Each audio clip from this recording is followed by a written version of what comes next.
پہلے سے ہی مالی مسائل میں گرفتار جامعہ کراچی کے اکاؤنٹ تقریباً صفر تک جا پہنچا ہے، اور دوسری جانب اعلیٰ تعلیمی کمیشن کی جانب سے اس ماہ ملنے والی 116 ملین روپے کی گرانٹ بھی تاخیر کا شکار ہے، جس کی وجہ سے ملازمین کی تنخواہیں دینے میں بھی شدید مشکلات کا سامنا ہے۔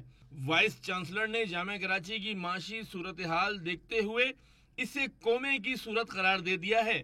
میں آج کل یہی کہتا پھر رہا ہوں لوگوں سے، کراچی یونیورسٹی جو ہے وہ تو کوما میں چلی گئی۔ کراچی یونیورسٹی میں ہے مس مینجمنٹ آف فنڈ، لیکن میں اسے کیسے دور کروں گا جبکہ میرے پاس میں کومے سے باہر نہیں آ رہا۔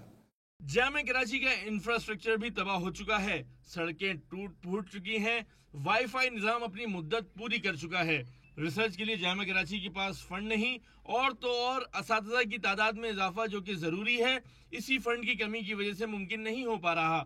وائس چانسلر نے حکام سے مدد کی اپیل کی ہے۔ میں آپ کے حوالے سے درخواست کروں گا وہ تمام حلقے اقتدار سے جو کچھ مدد کر سکتے ہیں ان سے مدد مانگ رہے ہیں۔ مجھے یقین ہے کہ وہ مدد کریں گے، مگر دوبارہ میں یاد دہانی کرا رہا ہوں کہ ہمیں مدد چاہیے۔ جامعہ کراچی کو صرف تنخواہوں کی ادائیگی کے لیے ہر ماہ 16 کروڑ روپے کی رقم درکار ہوتی ہے۔ ملک کی سب سے بڑی جامعہ کے ساتھ حکومت کے اسی سلوک کی وجہ سے اساتذہ اور طالب علموں میں شدید بے چینی پائی جاتی ہے۔ کیمرہ مین نادر احسن کے ساتھ سید وسیم، ڈان نیوز، کراچی۔